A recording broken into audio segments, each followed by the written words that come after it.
George, how's it going? Going good. I'm sorry, I was eating chicken and waffles. So let's get a plug for the local businesses. Where'd you go? Thelma's. Chicken and waffles. The waffles were my breakfast, and the chicken was my lunch. And I had it together on one plate. Well, we're 4 minutes early. What do you think? Should we kick it off or wait for anyone else to get here? Let's go. All right, let's go. If they're late, they're late. We've a bunch of you were already here for the interview yesterday. I'm going to do my best not to repeat what Rich already did so well, and we'll try and cover some new material here. Because I'm tired of the old material. I can imagine. You've been doing this so much. You've got to be talked out by now. I was talked out about 4 years ago, actually. I think I ran entirely out of things to say. So when was the last time that you got to go to a convention incognito? It doesn't happen. I don't remember. That would be a long time ago. I guess maybe Worldcon you get to blend in a little bit more. To some extent, but not these days, not as much as you might think. Even at Worldcon, I mean, like I was saying at the other interview, you start out in whatever profession you're in, and dreaming of fame and fortune, and having achieved it, I can say that fame is wonderful, or fortune is wonderful, but fame, maybe I'd give some of it back. It's and the internet, of course, not only the public stuff, the personal stuff, but the internet makes everything magnified. Well, I just have to. I post on my blog that I've got a cold, and suddenly the Huffington Post is George R. Martin laid up in bed, maybe dying. Well, you've done something that no one has done in the last 50 years. You've broken through. Asimov, Bradbury, Clark. No one since then has become a household name like you have. Stephen King. Stephen King, sure. I was thinking sci-fi fantasy, but I guess you could lump him in there. Yeah, I think so. Yeah, and I know he's faced some of the same travails. Someone asked King in an interview, if you had to do over again, would you do it the same way? And he said, well, mostly I try not to get run over by a truck. That was hard. And then the other thing he said that I thought was interesting is I would never do that American Express commercial.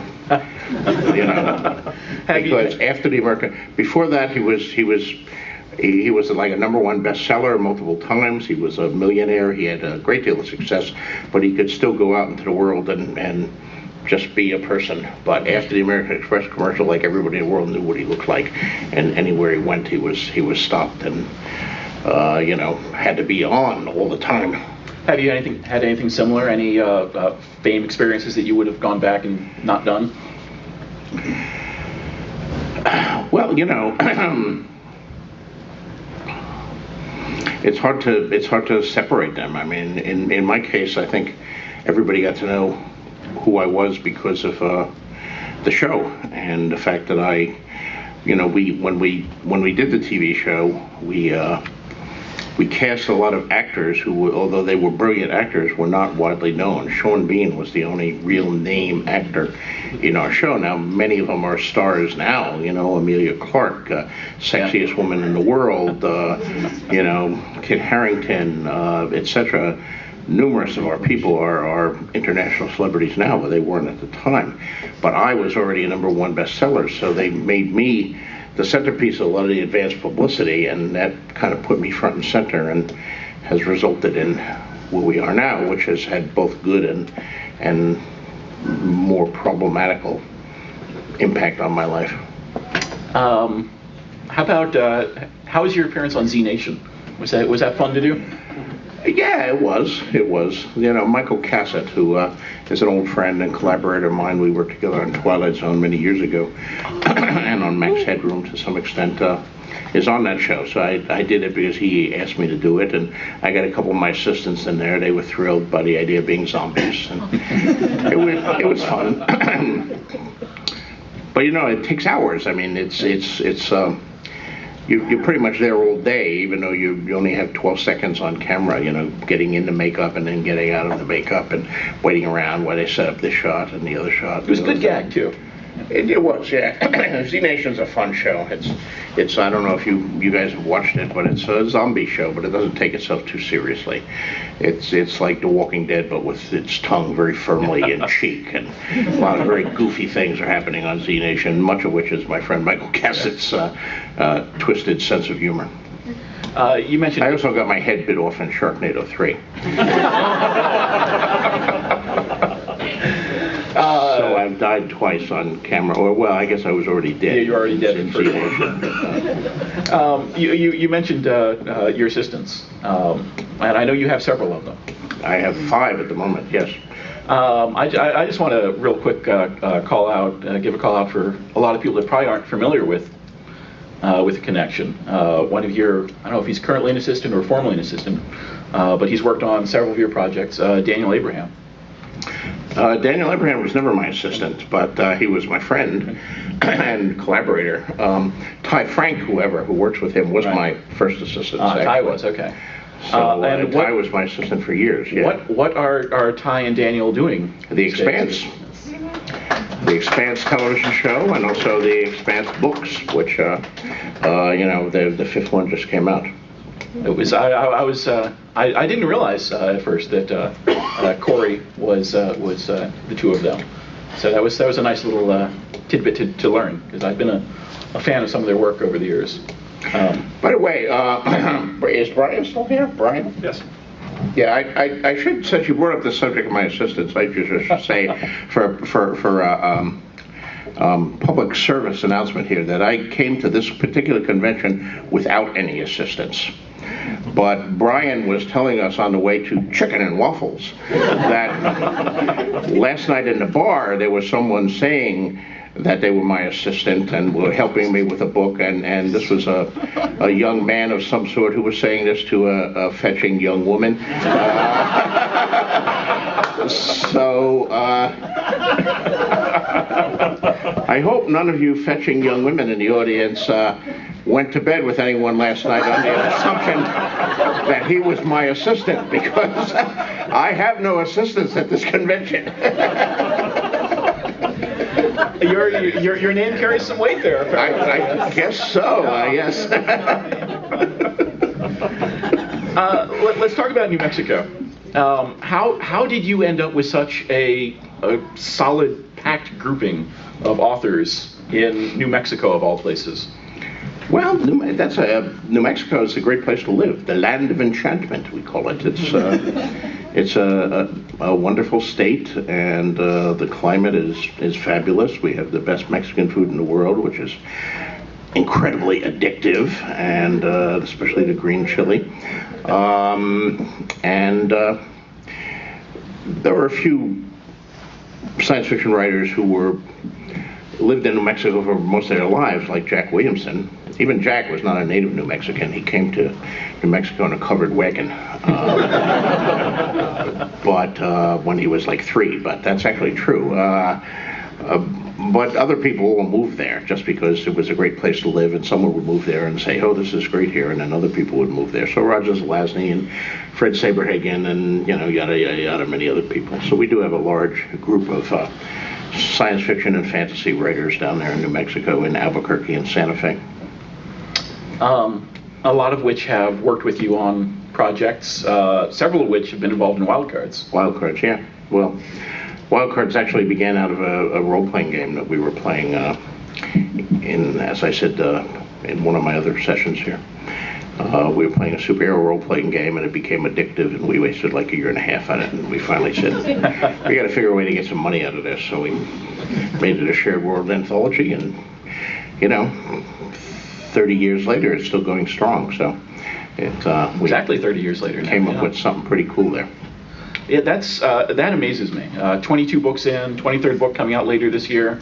And 3 more just signed, so. Excellent. Still with Tor? Tor, yeah. Fantastic.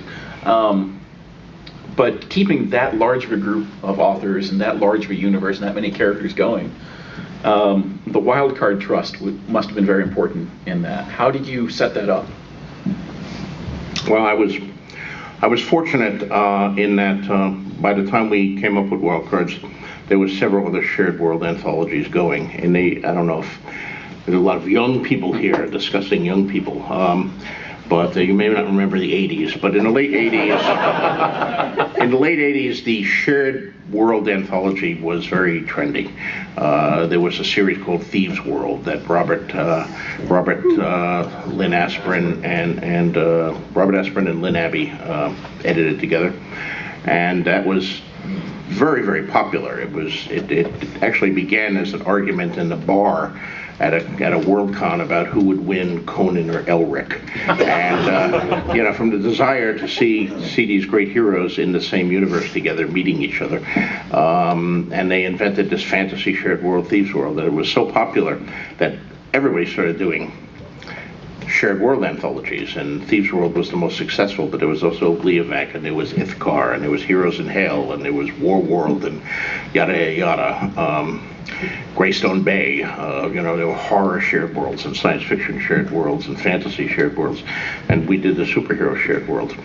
But we were like number 6 in this trend here, and so therefore I was able to talk to Asprin and Abbey in Thieves' World and find out all the horrible things that had gone wrong with that book, and they weren't prepared. Since they were the pioneers, they didn't know the kind of problems that could arise, and they had to fix them retroactively, and they'd come up with this master agreement. Finally, they had to pay lawyers, many tens of thousands of dollars to draw up for them because,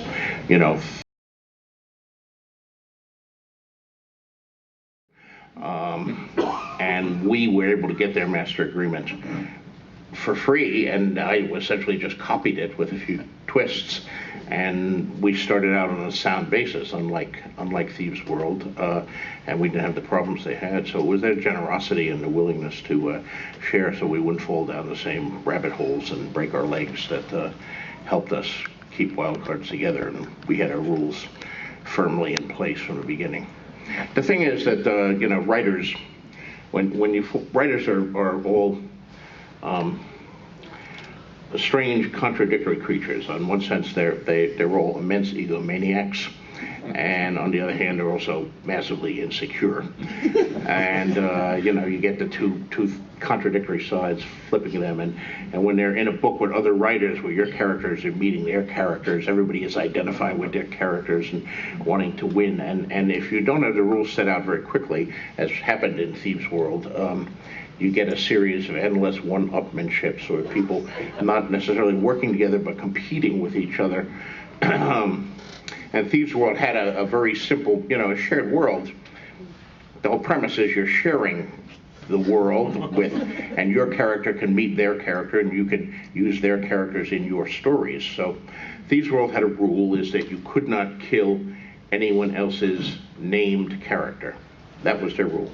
You can use everybody else and all the other writers in the book, you can use their characters, but you cannot kill anyone else's named character. Which is fine as far as it goes, but it doesn't go far enough, because when the writers got it to feeling pissy and competitive, you had things like, my character kidnaps your character and chops off your character's arms and legs. See, I didn't kill them. So I'm within the rules. I can do that. And now you have a character who has no arms and legs. There was a character, Robert Asprin's own character, the editor of the anthology, had a character who was like the head of the mafia in the city where Thieves' World was set. He had these army. He was the chief of the criminal underworld, and he had like 1,000 hawk masks. Those were his foot soldiers. They wore hawk masks, and they enforced his rule. So one of the other writers killed all of the Hawk masks, all like 1,000 of them, because they weren't named characters, you see. So now you're the head of the mafia, but there is no mafia. You're Don Corleone, but you got no one to give orders to. So this is the kind of crap that the Thieves World guys were always doing to each other, and it doesn't necessarily produce for the best of fiction, and it led to a lot of conflict in the group. So since they shared all these stories with us, we were able to set up rules that prevented that and kept Wildcard on a saner course. How do you go about plotting one of your 3-book series on that? Well, we come up with a general idea, and then I kind of refine that idea, and I lay out what we call the overplot, which is the plot that unifies all 3 books, and that will run through it. And then I call for stories, and I have like 40 writers in a consortium. I only put 8 stories in a book, so people pitch me ideas, and I say, yeah, this one will fit with that one, will fit with that one, and I put them together, and then the people whose stories don't fit, I don't buy their stories for that book. So the last few years, you've added some new authors to the group. And we're going to continue to do that. How do you pick and choose who's going to be part of the project? I try to pick, good writers who, number one, who I think can work well with others. That's a big criteria for Wildcard, because as Thieves will prove, there are some writers who can't work well with others, who are best just left to write their own books, and we can enjoy them, but don't ask them to try to play with any of the other children. And also we want writers who love superheroes, comic books. Someone who's always had a frustrated desire to be Stan Lee is usually a good thing, but at the same time want to bring their own thing to it, and who has some.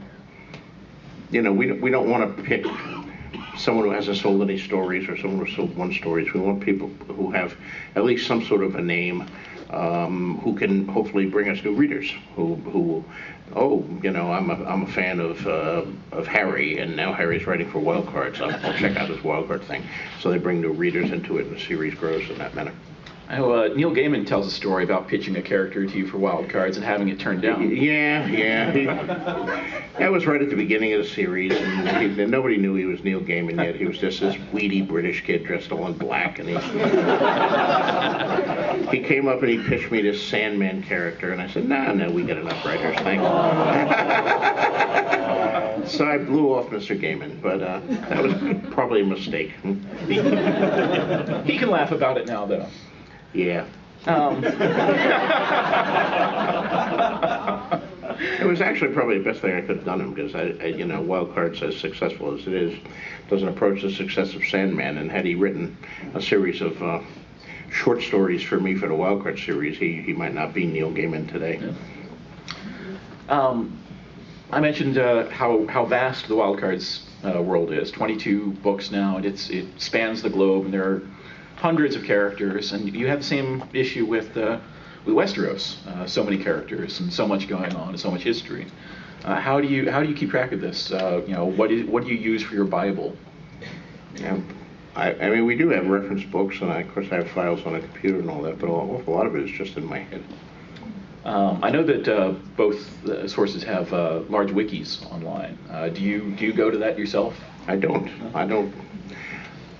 I'm old school, so all this wiki stuff is foreign to me. I'd left to my own devices, I'd still be tying messages to the legs of ravens. How much research goes into one of your projects? Well, it depends on the project. Westeros, of course, I've always been a fan of history, and I read a lot of history. I've always read a lot of history, so that's what it's based on, and I research particular points if I need particular points.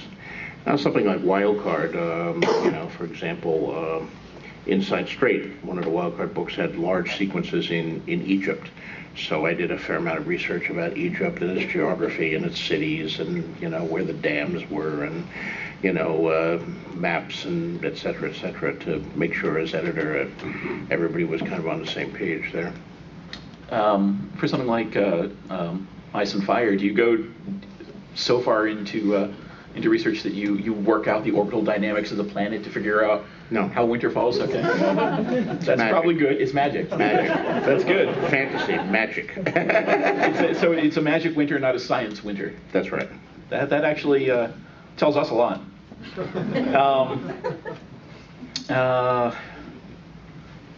What else? Music. Music keeps popping up a lot in your writing.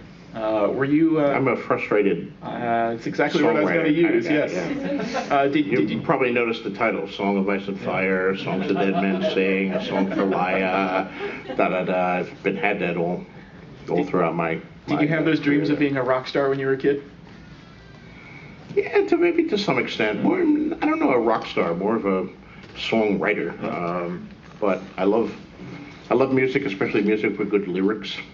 I actually am a songwriter now because I wrote lyrics for Ice and Fire songs, and they put them to music in the Game of Thrones TV series. So I am now registered with ASCAP, and I get music royalties for The Bear and the Maiden Fair and The Rains of Castamere. So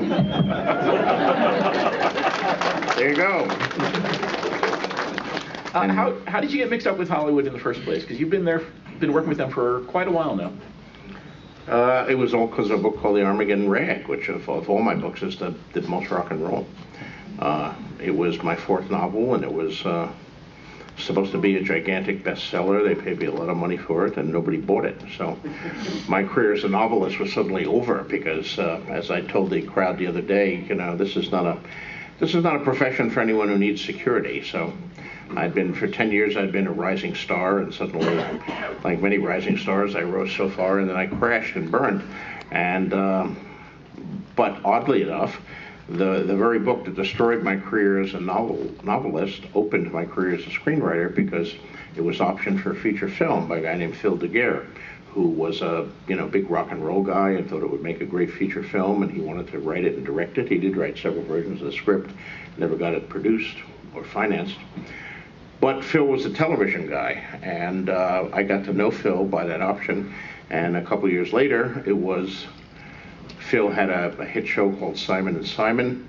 And, when you create a hit show, the network wants more shows from you. So they said to Phil, okay, Simon and Simon's a big hit. What else would you like to do? And he said, I want to bring back The Twilight Zone. So they said, okay. So they let him bring back The Twilight Zone.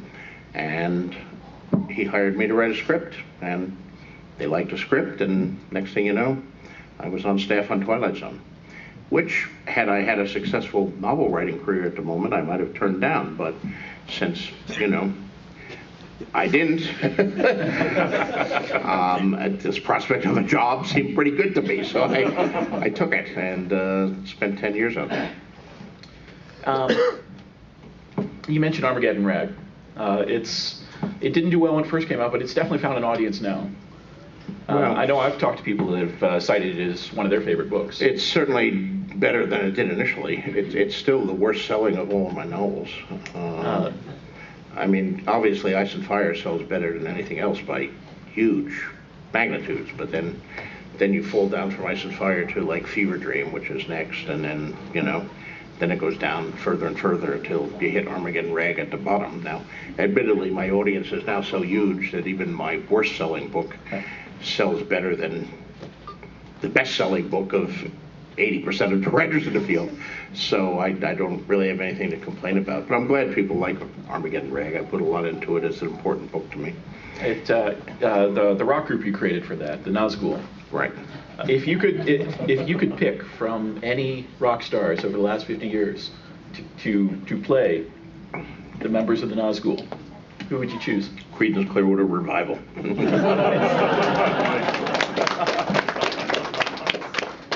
But it's interesting because the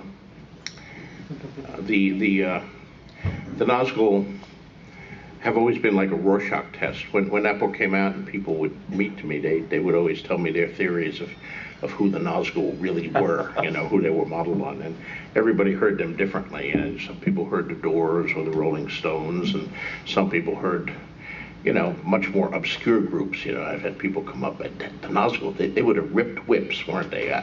Right, yeah, the ripped whips. I've never heard of them. They were the 13th floor elevators. Okay, right, yeah.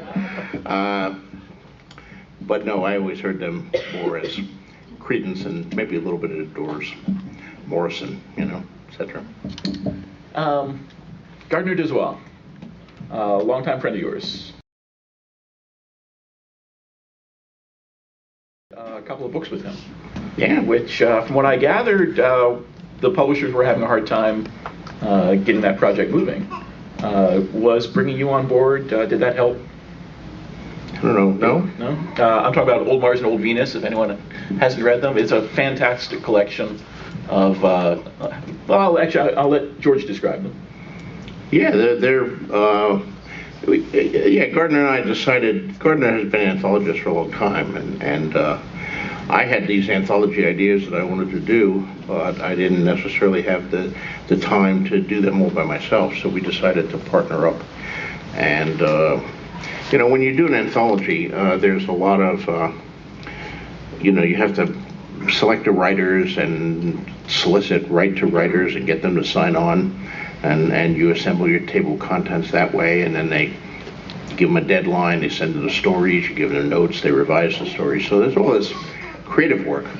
But there's also a great deal of donkey work where you have to, vet the contract, and you have to get prepare contracts for the writers, 20 some odd writers, and send the writers and get the writers to sign the contract. Sometimes the writers want to negotiate some term in the contract. You got to deal with that. And then the money comes in, and you got to pay the writers and divide up the money, and it's pro rata, so it's according to the length of the story. That's a complex calculation. You got royalties coming in and foreign sales, and that kind of stuff can really add up to a big time-consuming thing, and I didn't have the time.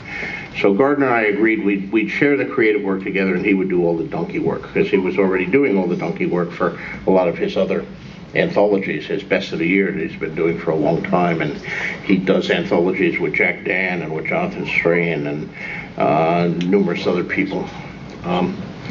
So we did a number of anthologies together, and Old Mars and Old Venus were two of them. It's Gardner and I are both old. We were young once, in fact, when we first met, but now we're old. And we remember Old Mars and Old Venus, which were the versions of the planets that existed before we actually knew what the planets were actually like. And unfortunately, what the planets are actually like is far more boring than what we thought they were like. They were much more interesting before the Mariner and the other probes reached them. Mars had Martians, and it had dead cities and dead sea bottoms, and it had Tharks and Thotes and ruins of vanished races and all sorts of cool things. And Venus was full of dinosaurs and web-footed Venusians and etc. So we wanted to write some retro science fiction stories about Old Mars and Old Venus, and that's what we did. You really feel the love for the genre in those stories. Yes. They were a lot of fun to edit. Oh, I can Old imagine. Venus came out last year, so if any of you read it and enjoy it, remember those stories in there are eligible for the Hugo this year. You can nominate those. Not Old Mars, that was the year before. How did you meet Gardner? Two of you go way back. Gardner was, I met Gardner, he was the first person I met at the first science fiction convention I attended, 1971, Washington, D.C., Disclave. I walked in, and Gardner was sitting behind the registration desk, so he took my $3, which is what it cost to join a convention in those days, and gave me my badge. And when I told him my name, he said, "Oh, I bought your story," because I sold exactly 2 stories at that time. One of them, the first one, only one that appeared in print yet, and that was the Galaxy magazine. And Gardner, in addition to being a writer himself, was the slush pile reader for Galaxy. So he had fished my story out of the slush pile and passed it along to the editor, and it had purchased it, and it was the hero, my first sale. So Gardner was the first person to see my stuff as a professional, and the first person to meet me as a fan. Let's go over to Westeros for a little bit. Your main religion there discusses, it's built around a pantheon of 7 gods. Do you have characters in mind that you associate with each particular aspect of the god? Characters? What do you mean? When you're writing it, do you have do you see any particular characters as embodiments that capture the spirit? Well, they're each archetypes. You know, they're not individual people. You know, in the faith of seven is loosely based on the Roman Catholic Church of the Middle Ages. I was raised Catholic, although I'm not a practicing Catholic any longer, and you know, we always had the Trinity as the heart of that, which as a kid I had a lot of trouble understanding. And now that I'm a grown-up, I still have a lot of trouble understanding it. So you got the Father, you got the Son, and the Holy Ghost, and we got one God. And I ask you, wait a minute, so we have three gods. As Catholics, we have three. No, we only have one God, Son. The Father, the Son, and the Holy Ghost. That's three. They're three, but they're one. They're all one. Okay. So I just contribute to 3 to 7, you know. We have one God, we're monotheists, but he has 7 aspects. And, you know, Maiden Mother Crone, of course, half of it is traditional pagan triple goddess. That's, you know, I stole that from the pagans. And then I added the 3 male aspects to it, father, warrior, and smith. And then I added the stranger to just be strange and a little unusual. The other, the unknowable, the unthinkable there. So, and thus created the 7, where most of the peasants say, okay, we have 7 gods. No, you have one God. One God with 7 aspects. And here are their faces. So they have 7 faces, so there's 7 of them. No, there's one. One. Okay, there's one. Yeah, and you know, the Father, the Son is the Son of the Father, even though they're the same. And the Holy Ghost, he never gets any respect. We don't know. He got Mary pregnant at one point, and that seems to be all he ever does. Periodically, he delivers a message to an angel or something like that. The Holy Ghost is like the Father whistles them up. Say, I got another virgin. We got to get pregnant here. Get on down there. I don't know, but. Don't look for logic. You're saying decades of Catholic education here. Confused schoolboy education here, trying to understand it all. You can't look for logic there. They think Sunday is 3 days after Friday also. We're at about the halfway point, so let's see a show of hands. Who's got questions? All right, I guess let's start a line down the center aisle, and Jerry will help with a mic. You got this.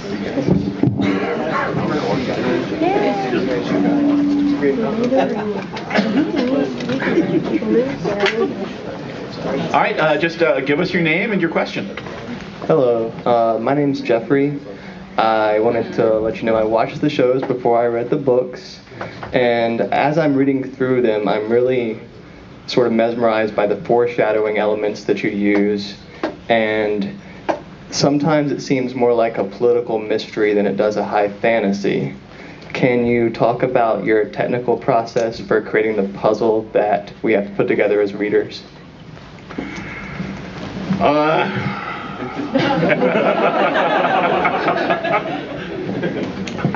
I can talk about them, but I'm not sure you'll have any more success in understanding the answer than I did with the Trinity. I just think of these things, and you know, I put in things that I think I'll pay off later, little hints and foreshadowing as you do, and sometimes I do pay them off, and sometimes later in the book I go back and take out the foreshadowings because I've sort of drifted away from them. But a lot of it takes place on a subconscious level. There are writers. Writers work in very different ways, and I've often said there are 2 main types of writers, the architect and the gardener. And the architect plans everything ahead of time very painstakingly, like an architect designing a house. He knows how many floors they're going to be and how many rooms on each floor, and where the plumbing is going to go, and where the plugs are going to go in each room, and what the roof is going to be made of, and etc. And all of this is determined and blueprinted out before the first board is sewn or the first nail is driven. The gardener just sort of plants a seed, and he waters it, and he sees what comes up, and you know, he knows certain things. He knows whether he planted an avocado or an oak tree, but a lot of it is much more organic. And I think all writers are combinations of these. Very few are pure architects or pure gardeners, but they lean one way or another. And I'm much more gardener than I am an architect, as were other writers, like Tolkien, for example, was also much more gardener. But there are architects out there. So a lot of my process takes place, and I don't know where it's coming from, but it's ideas come to me and concepts come to me, and I work with them. I'm DJ. I was also raised Catholic. Thank you for taking me down memory lane. I have an unusual question, I guess, for the crowd. Is Ryan Fitzpatrick really worth more than $10 million if Rex Ryan can keep getting into his head? Well, if the alternative is Geno Smith, yes. You know, we have to have some quarterback, and Ryan Fitzpatrick is the best quarterback we've had since Chad Pennington. Chad Pennington, we're talking about New York Jets football here, by the way. People who are I was lost. Going out. Chad Pennington is the great tragedy of the New York Jets in recent years, because I think Chad Pennington was a sensational quarterback. He was drafted in the same year as Tom Brady, but 5 rounds higher. And people look at that now and say, oh, you were so stupid, Jets, you took Pennington, you could have had Brady. But at the time, Pennington looked like a much better prospect than Brady. And indeed, initially, he played just as well, if not better, than Brady.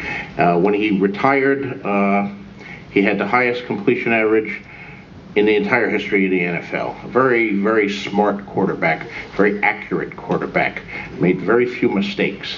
Real team leader. The team loved him and rallied behind him. But he was just too fragile. He kept getting hurt. And every time he got hurt, he would come back. He's the only player who was twice NFL Comeback Player of the Year, coming back from devastating injuries.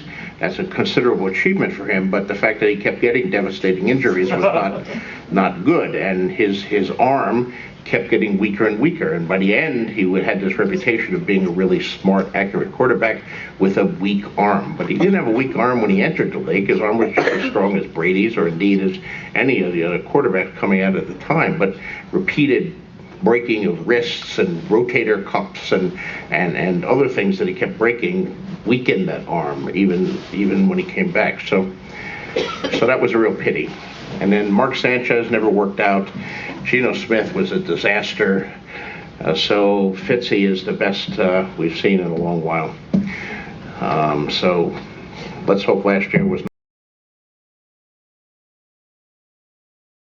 I've got a kind of maybe a two-part backstory question. When Brendan Rivers, Blood Raven, cleared the path for Egon, was his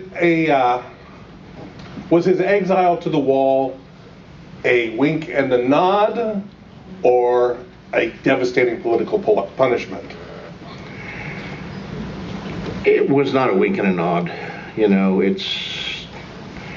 what Blood Raven did was pretty unethical, and you could even count it as evil, although, you know, by his lights, necessary, and, you know, something that probably put Aegon V's reign on a sound basis, but at great cost to his own personal honor. And I think to clear the way, Aegon had to get rid of Blood Raven. Thank you. Hi, my name is Sarah. Hi. I was wondering, what's one question that you always sort of hope somebody will ask you at these sorts of things? And would you mind answering it?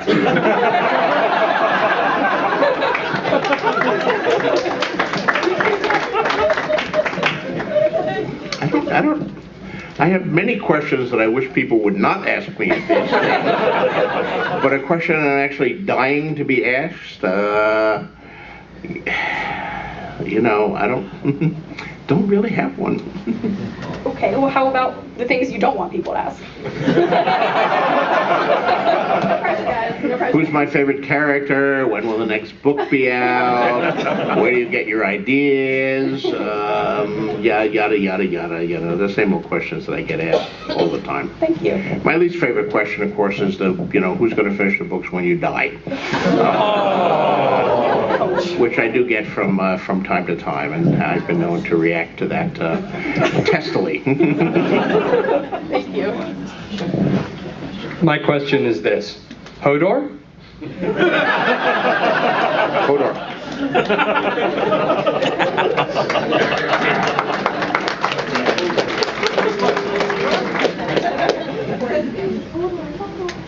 Hi, my name is Jacob. I think the beginning of Game of Thrones ends with, all the characters, they all die in the prologue, and I was wondering, do you think that's a risky strategy to open a book that way, or, what's the best way to hook your readers or grab your readers by opening the opening scenes? Well, it worked pretty well, so it can't have been too risky. You can't argue with success. The result has been pretty good. There's no set answer to that. If there was one single way to open a book, everybody would be using it, and all books would open the same way. But you do have to hook your reader, and that's true particularly for new writers. I mean, if you're trying to sell your story, short story, you're sending out to the magazines or the anthologies, it better have a strong opening and a strong first page, or the editor is going to reject it, read 2 pages, and then bounce it. You've got to get someone interested there. And that's true to some extent of novels as well, and of the readership when you finally get into bookshops and the stands. If people pick up your book and they're standing at a Barnes & Noble and they're looking through the stacks and they pick up this book and that book and they look at the first page, and if they see something intriguing, maybe they'll buy the book and take it home, and if not, they won't. Now, when you get established, when you're in a position that I am, or any established author with a long track record, the readers will cut you a little more slack, because the thing that interests you is the name on the thing. Okay, it's a Stephen King book. I know what Stephen King delivers. Maybe the first page isn't great, but I know he's Stephen King. Sooner or later it'll get good. But if you're not Stephen King, and you don't have a name, you better make the beginning something powerful and interesting to get the reader into it, or the book is not going to be bought and it's not going to be read. Hi, I'm Aziz. I have another backstory question. You have created a really diverse backstory that seems like it just merges with the main story so well that it kind of gets hard to keep track of which is which at some point, which is a good thing. I wanted to ask about the character Bittersteel. Daron II was a king who tried to bring peace to the realm, and it's said that he tried to keep the great bastards close, and we kind of have examples of what he did for Daemon and for Brynden Rivers, but we're not really sure what he did to keep Bittersteel close. Obviously it didn't work, but curious what he tried to do. Well, I may explore all of this in future things, especially Blood and Fire, the history of Targaryen. Looking forward to that. Reign, but it'll be a while before I actually write that. One of the things I'm doing with these things is exploring the concept of what constitutes a good and bad king.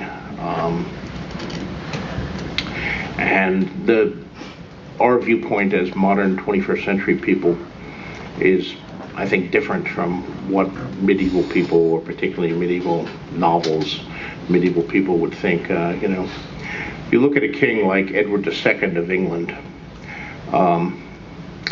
He was the son of Edward I Longshanks, the Hammer of the Scots, the conqueror of Wales, who expanded the thing.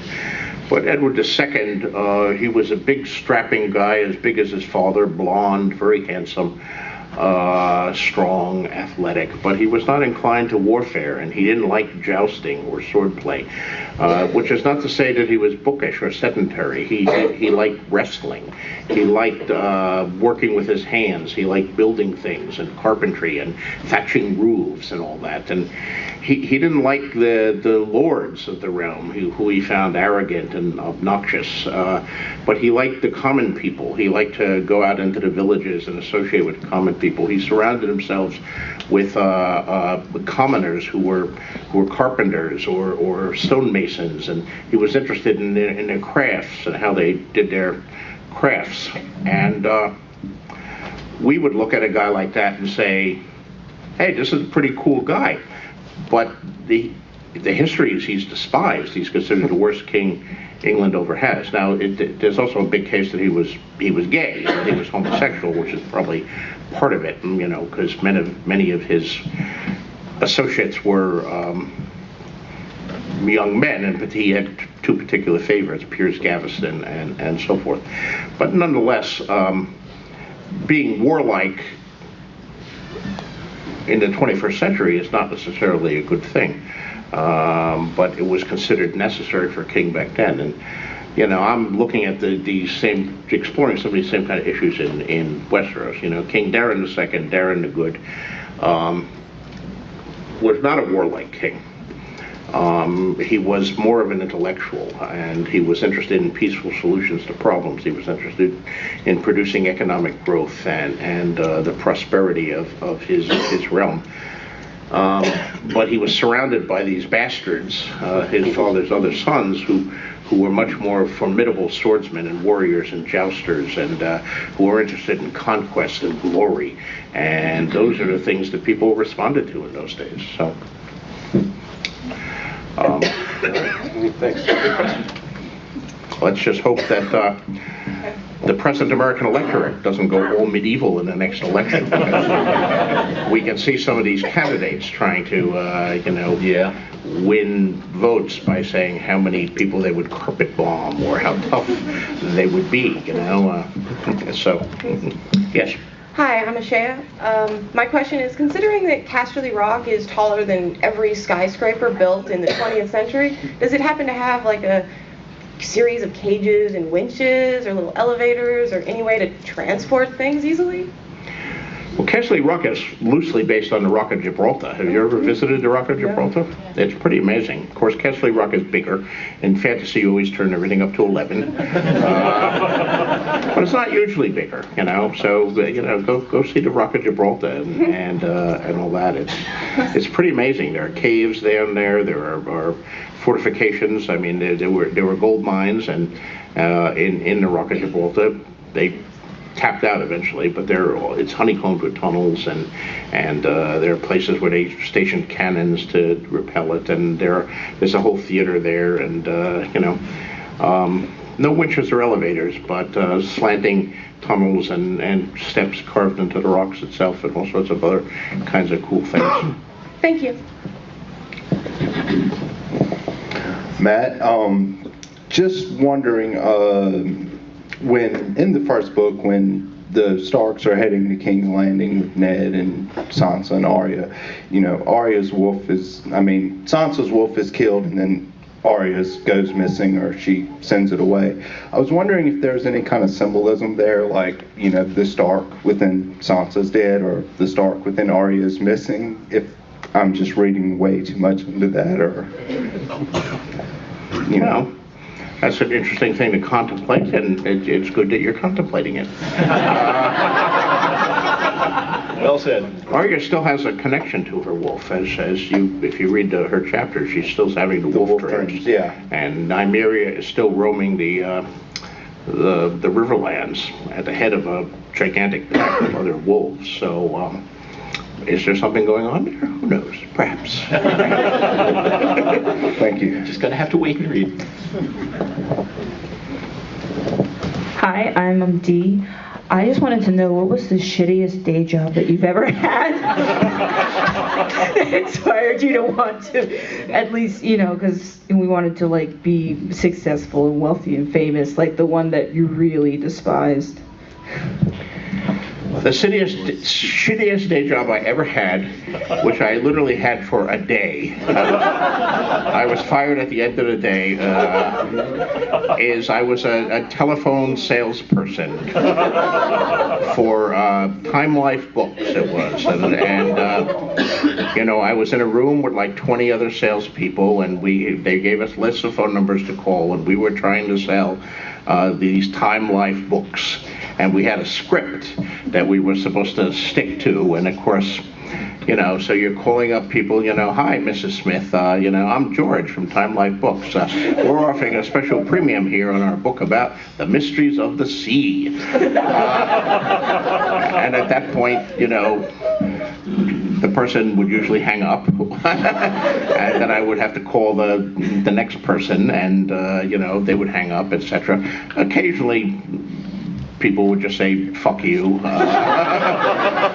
get lost, you know, why are you bothering me, or something like that. And that was all bad. So what did you do to get fired from that? Well, I didn't sell any books. The whole day went by, and I had sold, you know, every time you sold a book, you had to go to the front and put like a star up next to your name, and you had to get to the bottom of the script. I mean, ideally, you wanted like the person to say nothing, and you get through this whole script, and then at the end it was like the last question is, so Mrs. Smith, shall I put you down for your copy? It's only $9.95. And, you know, then you would put her down, and they would get a copy and a bill for $9.95, you know. But sometimes you got people, I mean, in addition to the fuck yous and the hang-ups, you would get like old people who were desperate to talk, and you know, then you'd be on the phone for ages with, oh, that sounds very nice. I've always liked fish. I'm glad that you like fish, Mrs. Smith. The Mysteries of the Sea has a lot of fish in it. And you'd be doing that, or, you know, and the script is like they trained you that no matter what they said, you were supposed to go back to the script, you know, you had to, you know, and when I'm sorry, I don't read. I can't read. I never passed reading. Well, there's many fine pictures in the Mysteries of the Sea, and there's pictures of fish, and you know, whales. You like whales? Buy the book and I'll read it for you. I'm sorry, but I have cancer. Well, I'm sorry you have cancer, Mrs. Smith, but there are octopuses. It was a pretty horrible job, and I was, you know, very, very glad when I got fired from that job. At the, I'm still trying to wrap my head around picturing you as a real estate agent. Yes, well, I'm glad I avoided that one. I never actually did that one.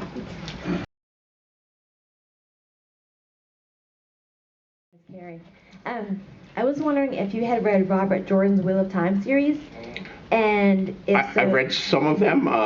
You know, he was writing those, and I discovered that I was forgetting a lot, so I stopped reading them and to wait until he finished. And of course, he unfortunately passed away before he finished. Brandon Sanderson is finished, but I haven't caught up with the. I think I've read about 4 of the books, and I'm about 8 behind.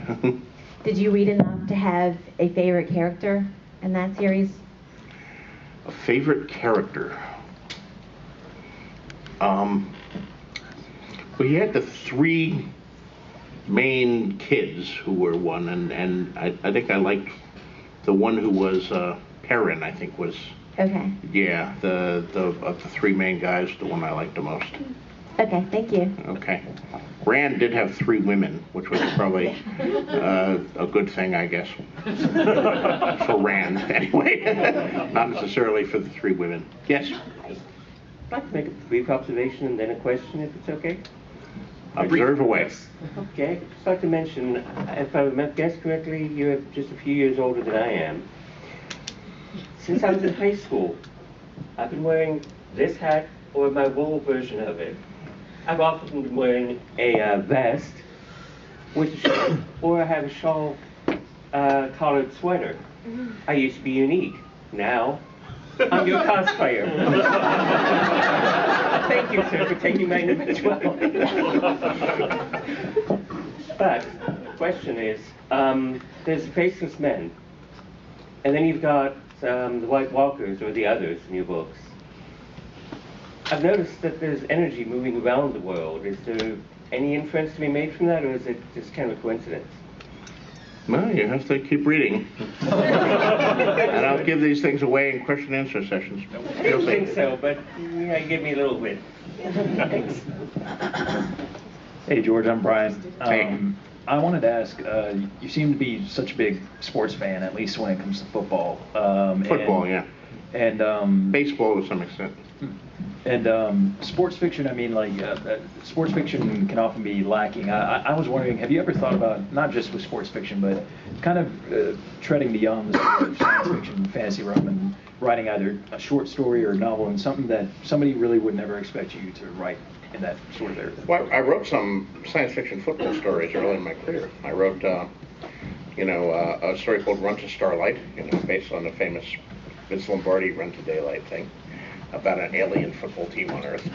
And I wrote a story about computer sports when it was just in its infancy, called the Last Super Bowl, which, by the way, was supposed to be played last year.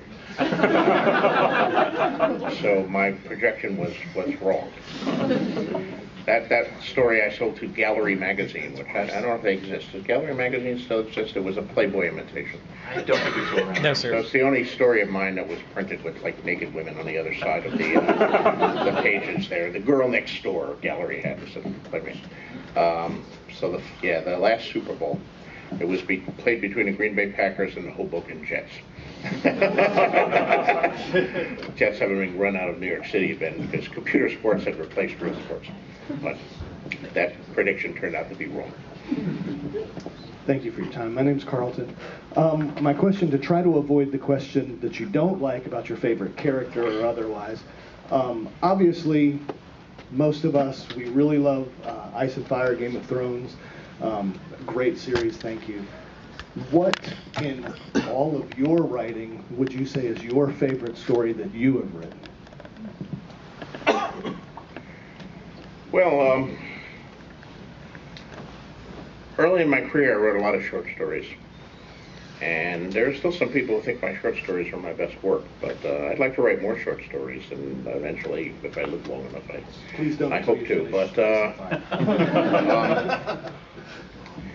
I've written some short stories that I'm very pleased with, going all the way back to my first Hugo winner, A Song for Laia, and then relatively more recent things like Portraits of Children, which won the Nebula, and This Tower of Ashes,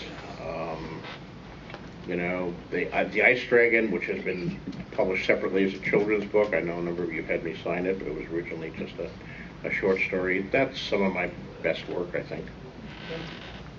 All through the 80s, I read Omni, religiously, and all the other science fiction magazines. Yeah. And for some reason, Pear-Shaped Man always stuck in my head out of everything I read through the 80s. So there's a lasting power to some of the short stories. Well, thank you. Short stories were the center of science fiction. They're still important. Yeah. They're still important. They're not as important as they were. They don't dominate the way they did in certainly the 40s or the 50s, but or even the 70s and 80s when I was breaking in. But they're still the way that a lot of new writers make their bones, get their names out there, establish. By the way, I don't know. I know there are a number of people here at their first convention. Others may be, familiar with fandom and its ways, but hopefully those of you at the first convention have enjoyed yourself, and you'll be coming back not only to Mysticon, but to other conventions, and especially to the World Science Fiction Convention, which is held every year in summer. It always moves to a different city. This year it is in Kansas City, Missouri, Mid-Americon 2. The first Mid-Americon was in 1976. I lost 2 Yugos that year and founded the Yugo Losers Club and party. But 1976 Mid-Americon was the best and most innovative WorldCon of all those I've ever attended, and I've been going since 1971. So I'm hopeful that this year's in Kansas City will also be great. So those of you who are so inclined, I advise you to sign up for Mid-Americon. You can find it online. You can sign up if you can get to Kansas City. Attend, by all means. It's a wonderful experience. I'll be there, but there will also be like 200 others of your favorite writers, editors, artists. The art show is always incredible. Masquerade is usually very nice. There are parties all over the place. World Cons are amazing. There's a great dealer's room, and you get to vote and nominate for the Hugo Awards, which is a fan award. And nominations are in progress right now and will remain in until the end of March. And we need more people nominating their favorite books and artists and magazines and short fiction for the Hugo Awards. More voices being heard to get a true reflection of what's going on in the field. So this is a good time to do it, and the price just keeps going up, by the way. And even if you can't come to Kansas City, for $40, I think you can join as a supporting member, which still gets you the ability to vote and nominate for the Hugo Awards and get you all the publications as well. Yes? Hi, my name's Jerry. I'm a gamer by trade. And I was wondering, one of the things that you've done, you've had several video games come out, the Telltale series of Game of Thrones, the Game of Thrones Genesis, the strategy game. You've had tabletop role-playing games. You've had card games. What's it like from a technical or from the writer's perspective of creating for these kind of properties? How different is it? How alike is it? And how much do you enjoy it compared to just actually writing books? Well, I don't actually get involved in creating the games. I recognize the synchronicity. You know, I'm a book writer, and it helps me to have these products out there. I know many people have come to read my books through the television show, but there's also a certain number who have come to me from the game. They've played the Fantasy Flight card game or board game, or they played the Telltale game, or the Cyanide video game that preceded it, and they've gotten interested in the world and they've bought my books. But I have a hard enough time just getting the books done.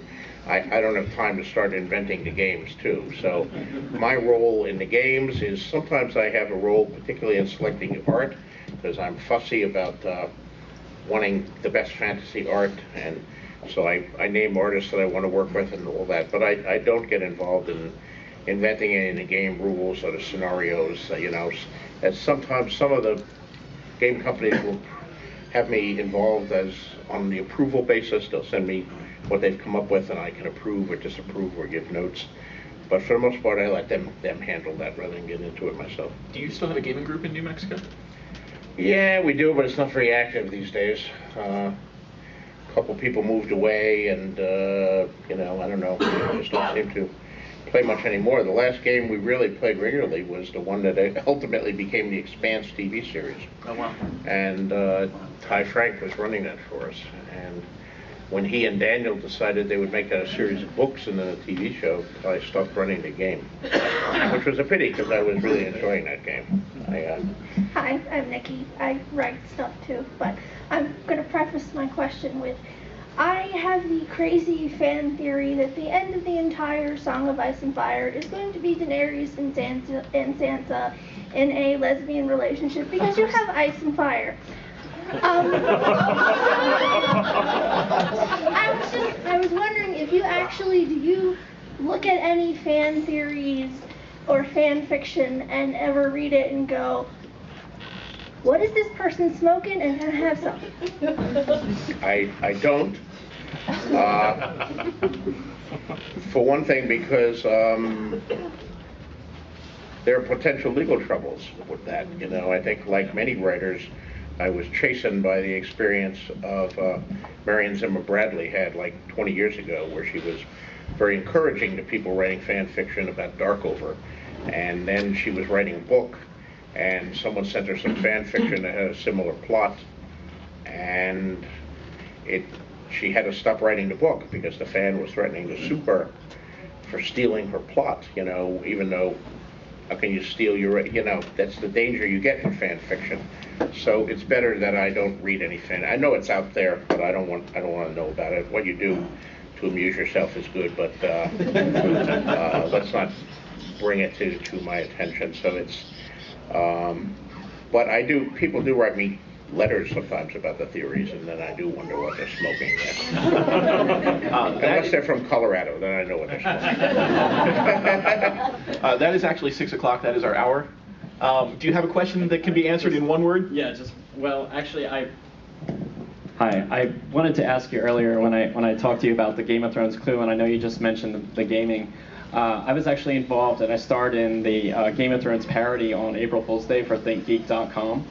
And we had produced a Game of Thrones full clue board with characters like Arya and Tyrion. It was supposed to be for 58 players, and it was supposed to take hours to complete, agonizing and painful. And in the end, when we revealed the final clue, you had been the suspect with the IBM 285 in Santa Fe, New Mexico. And the video was pulled about, I think, a few hours in by HBO because we didn't have contractual agreements with each of the actors. But I was going to ask you if you actually had seen that because I was curious. I'm afraid not. Oh, okay. Well, I do have it if you want to watch it. I don't use an IBM. Oh, well, not anymore. That's funny. But the video, I mean, it's very humorous and it was very professional. But thank you for answering that. Well, send it to me. Send me a link or something to my home computer, and I'll. Okay. I'll send it to you. Great. Thanks a lot, everyone. Thank you.